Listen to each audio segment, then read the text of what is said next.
막 몸 심리적 S라인을 잘 품고 있다면 설사 부대짜루 옷을 입어도 달라요, 뽀대가. 두루뭉술하게 표현을 하더라도 제2국어를 잘 익히고 그게 삶에서 실행되고 있는 사람은 다르다고요. 상대가 느끼는 느낌이 달라서요. 자, 그래서 여러분, 진짜 글을, 여러분들이 누군가를 만나고 살고 있잖아요. 여러분 곁에 배우자가 있고, 자녀가 있고, 부모님이 계시고, 지인, 동료, 이런 분들이 있잖아요. 친구도 있고. 근데 진짜 그를 만난 적이 없을 수도 있다는 거죠. 설사 부부라도, 설사 절친이라고 하면서도. 그 개념을 한번 볼게요. 자, 잘 저와 동행되고 있으면 7번 눌러주세요. 서로가, 이 부분도 좀 중요한 내용입니다. 자, 서로가 마음이나 느낌을 주고받는 존재의 차원에서 만나는 관계가 아니라면, 잘 보세요. 배우자나 절친 사이라도 실제로 나는 그는 나를 만난 적이 없는 관계일 수도 있다. 뜨끔하죠? 자, 서로의 개별성까지 닿지 않으면서 함께 사는 부부는 서로의 역할에 충실한 어떤 관계라고요? 기능적 관계이기 쉽다. 아빠는 돈 벌어오는 사람. 이런 거 많잖아, 그죠? 그 집에 강아지보다 순위에 밀린다면서요, 아빠가. 그리고 최근에 너무 재밌는 얘기 들었어요. 집에 요기간이 지난 음식이 있는 거예요. 집에 요기간이 지났다, 이란데요. 누구 집에 아빠 없나? 이런. 남편 너무 불쌍해. 아빠들 너무 불쌍해. 아빠들은 요기간 지난 거를 당연히 먹어야 하는 사람. 그리고 또 하나, 저번에 말씀드렸나요? 남편이 짧은 짤 하나를 저한테 툭 보내왔어요. 저또 보니까 뭐냐면, 남편이, 남편이 막 먹다가, 이게 너무 맛있는 거야. 맛있으니까 아내한테 탁 줬어요. 근데 아내는 막 먹다가 맛이 없으니까 남편을 딱 줘. 그 영상을 보내왔는데 그냥 그거 보고 웃겼거든요. 근데 그 영상을 보고 얼마 안 돼서 제가 진짜 밥을 먹고 있었는데 제가 똑같이 그러는 거예요. 근데 맛없어갖고 손가락 돋보는 거야. 그래 내가 막 빵 터져가지고 웃으면서 여보, 진짜 그렇게 되네. 그래 재밌었어요. 자, 사랑해서 만나서도 서로의 개별성에 다다르는 과정을 생략하다 보면 기능적 역할에 충실한 관계에 머물게 된다. 그러니까 뭐 모름지기 남편이라면, 모름지기 아내라면 이렇게 살아가는 거죠. 사랑하는 사람과 살면서 빨간 줄, 마지막 빨간 줄입니다. 여러분 어떤지 한번 가슴에 손을 얹어 보세요. 사랑하는 사람과 살면서 한 번도 그의 속살을 본 적이 없는 삶과 같아요. 기능적 관계로 살아가면. 저 주변에 기능적 관계로 많이 살아가는 사람들 봤습니다. 그래서 때론 이렇게 이제 음, 서로 다정하고 친절하지 못하게 살아가는 분들이 많거든요. 그래서 끝내는 이혼하기도 하고 우리 집에 벌써 오빠 두 명이 1번, 2번, 3번 이렇게 오빠가 있는데 1번, 2번 오빠 다 이혼했어요. 예, 근데 웃겨요. 1번 오빠 이혼하고 재혼해서 아기가 있고 2번 오빠는 이혼했는데 또 왕래하고요. 3번 오빠는 맨날 이혼할까 말까 하고 있어요. 집구석이 웃기죠, 그죠? 이런 친정 집구석에 4번인 제가 근실하게 잘 살아가고 있습니다. 그래서 저는 남편의 속살을 바지런히 보려고 애썼고요. 나의 속살을 정말 치열하게 보려고 애쓰고 있습니다. 자, 여러분, 공감은요, 들어주는 방법론의 문제가 아닙니다.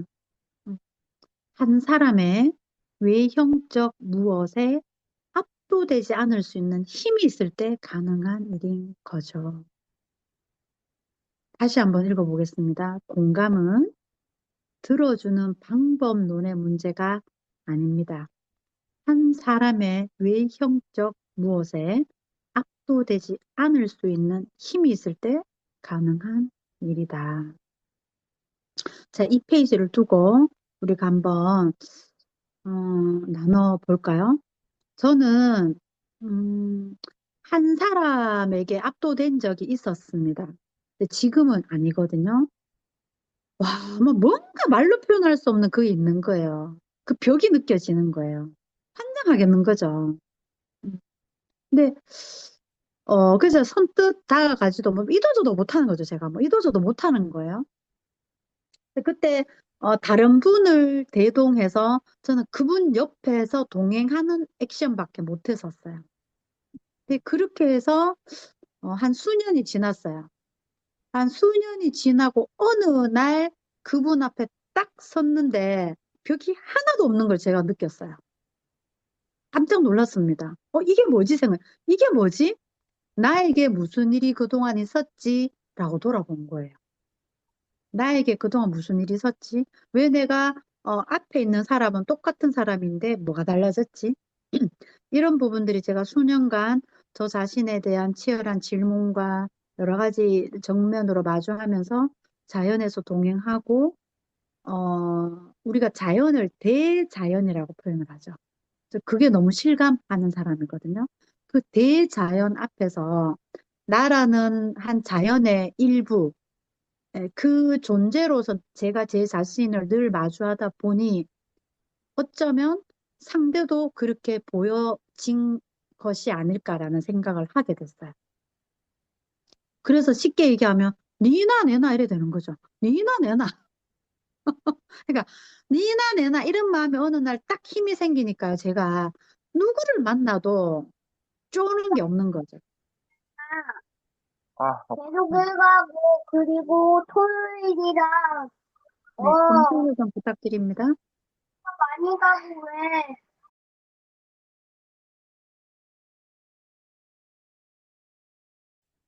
자, 여러분들도 하면 또 갑자기 또 이렇게 되네요.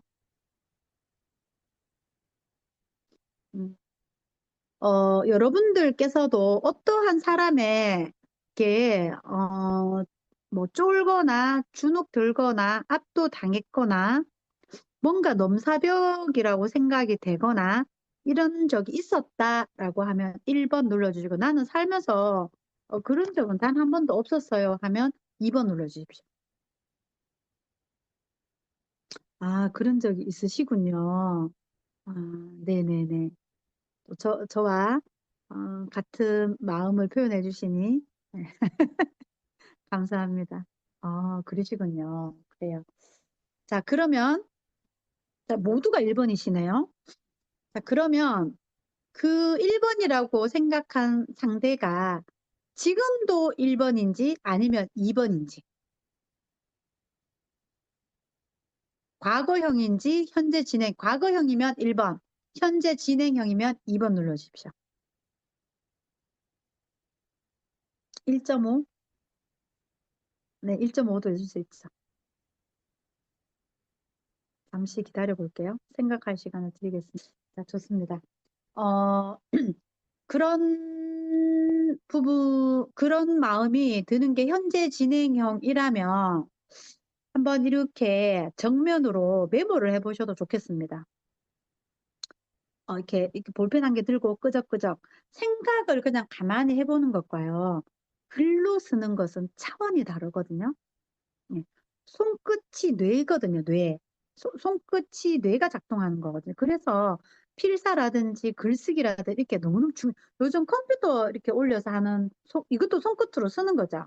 손끝으로 컴퓨터 자판을 누르는 것과 펜을 들고 노트에 딱 갖다 대는 건요. 뇌 작동이 달라요. 뇌 작동이. 실제로 주파수 이거 해보면 그 파장이 달라지거든요. 그리고 뇌과학과 연결이 된 거기 때문에 굳이 볼펜이나 연필을 들고 빈 노트에 이렇게 끄적여 보는 거. 정면으로 마주해 보는 거. 내가 지금 누군가가 마음에 벽이 있거나 그냥 왜 그럴까? 어떤 부분일까? 이런 부분들을 쭉 한번 적어 보시는 것도 되게 도움이 된다라는 말씀을 드리고요. 저처럼 자연에 이렇게 동행하시면서 그 대자연 앞에서 한 인간의 어떤 그 포지션, 한 인간이 머물고 있는, 기억하시나요? 그 창백한 푸른 점, 창백한 푸른 점. 그게 저 멀리서, 저 멀리서 우리 지구를 찍었는 거. 지구를 바라보고 찍었는 그것이 제목이 창백한 푸른 점이었잖아요. 그 안에서 그러면 우주적 차원에서 보면 지구가 그 저만한 거예요. 그 멀리서 바라본 지구가 점 하나인데 그 점 하나 안에서 우리가 얼마나 옥신각신 이렇게 살고 있습니까? 그래서 관점을 확대한다는 것은 어떤 그 창백한 푸른 점이라는 것을 보게 되면 그런 부분이 있고 그다음에 코스모스라는 책이 있거든요. 코스모스. 예. 그 코스모스라는 책을 보셔도 또 관점을 좀 확대한 우주적 차원에서 생각해 보는 것도 되게 좀 도움이 될 거라고 생각을 합니다. 근데 책이 그리 뭐 유쾌하진 않습니다. 유쾌, 즐겁고 재미난 책은 아닐 수는 있어요. 또 반면에 막 되게 재미있을 수도 있죠. 사람에 따라 다르니까. 저는 그리 유쾌하진 않지만 아주 상당히 도움이 되는 책이긴 합니다. 그래서 말씀을 드리고요. 그래서 그런 쪽으로 관점을 한번 책을 통해서 본다면 그렇게 보셔도 좋겠고, 저는 그동안 이런 책과 글쓰기와 여러 가지 명상과 뭐 이런 많은 것들이 동원이 됐었죠. 그 많은 것들이 동원이 되어서 끝내 그 최종적으로 도달한 것이 저는 이제 자연에 동행을 하면서 아주 많은 부분들이 해결이 되었거든요. 돌아보면 그 여정들이 느껴지는 거죠. 그리고 저 이제 달리기를 하면서 또 많은 부분들을 알게 되었어요. 근데 차이는 달리기는 제가 지속이 안 되는 거죠. 유일하게 제가 지속하는 단 하나의 야외 활동은 해독 트레킹입니다. 그러면 그것이 누군가는 반대로 달리기를 지속하는 사람이 있고 산에 가는 것은 지속 불가능한 사람이 있죠. 저는 저에게 딱 좋은 거는 이 산에 가는 해독 트레킹 거죠. 저는 골프도 저에게 전혀 이게 유쾌하지 않은 운동이고요. 도저히 제가 한 달을 해외에서 먹고 자고 한 달을 해외에서 이렇게 있어 봤는데도 이거를 잘하고 싶고 막 즐겁고 유쾌하고 잘 치고 싶고 막 이런 욕구가 안 생겨요. 아무리 생각을 해도 저 조그마한 4cm짜리 공을 내가 왜 들고 쳐야 되노? 한번 틱 치고 나면 또 한참 내가 또 기다렸다가 또 한번 툭 치고 누군가에겐 그게 너무 재밌고 막 매일 치고 싶고 막 이런 운동이잖아요. 근데 저에게는 그렇지 않은 거죠. 저에게는 오히려 매일 산에 가자 하면 저는 갈 수 있을 것 같아요. 10시간을 가자 해도 갈 수 있을 것 같아요. 음, 이게 다른 거죠. 그런 것들을 여러분께서 한번 찾아보시면 좋겠다는 말씀을 드리고요. 그러면 이제 여러 가지 경험들을 통해서 찾아낼 수 있겠죠. 음. 제가 좀 지속하기를 자기 자신과 아주 정면으로 마주하는 지속성을 가지면 좋겠다는 것 중에 이제 두 가지가 글쓰기와 어떠한 각자에게 맞는 운동입니다. 글쓰기와 운동. 네, 글쓰기와 운동. 한번 채팅창에 적어 볼까요? 글쓰기와 운동. 글을 잘 쓰라고 한 적 없고요. 운동을 잘하라고 한 적 없습니다. 음, 그래서 그냥 글을 쓰는 거고요. 운동은 하는 것이죠. 하다 보면 잘하게 되고, 글쓰기도 하다 보면 자신을 만나고, 그리고 글을 쓰면서 다시 책을 읽어보면 달라져요. 제가 글쓰기를 하고 드라마를 보면 완전히 다르게 보이거든요. 깜짝 놀랐습니다. 작가라는 게 이제 귀에 들어오는 거야. 그 전까지는 왜 우리 연말에 시상식 하잖아요. 뭐 작가들 나와서 상 타는 게 저는 보통